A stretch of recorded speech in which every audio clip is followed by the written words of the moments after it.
Tens of thousands rally in Serbia for anti-government demonstrations. The student-led movement, which began after the Novi Sad rail station disaster in November 2024, is pushing for early elections. Tens of thousands of people, led by university students, have rallied in the Serbian capital to protest against the government and call for early elections. The Novi Sad rail station disaster in November 2024, which killed 16 people, sparked anti-corruption protests, calling for a transparent investigation, forcing then Prime Minister Milos Vucevic to resign. Serbia's President Aleksandar Vucic later pushed back hard against the protesters. With students leading the anti-corruption movement, the demonstrations have snowballed into a campaign to push Vucic to call early elections. Vucic said this week that the ballot could be held between September and November this year. Students when protesters streamed into a central square in the capital,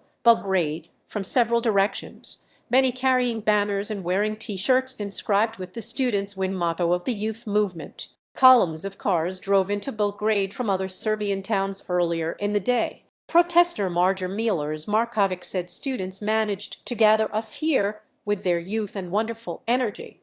I really believe that we have the right to live normally. Serbia's state railway company cancelled all trains to and from Belgrade on Saturday in a bid to prevent at least some people from coming from other parts of the Balkan country. In the evening, sporadic clashes broke out between protesters and police near the presidency building and outside a park where Vucic's supporters have been camping since March last year. Advertisement police fired tear gas and stun grenades as they pushed back protesters further down the street. Protesters set fire to bins filled with rubbish. Before the march, there were concerns of violent conflict between the protesters and Vucic's loyalists, who are often hooded and masked and who have attacked student protesters in the past.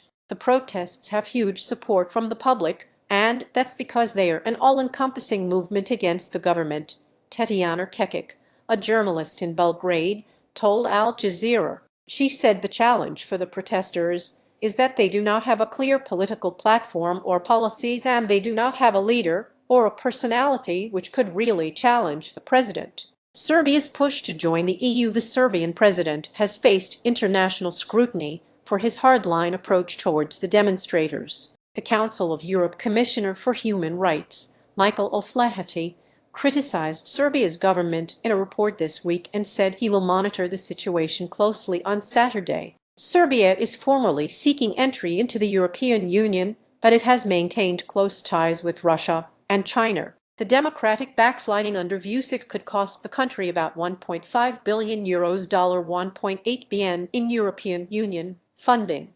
The EU's top enlargement official warned last month. The venue on Saturday is Belgrade's Slavoljub Square, the scene of a huge anti-government protest in March 2000.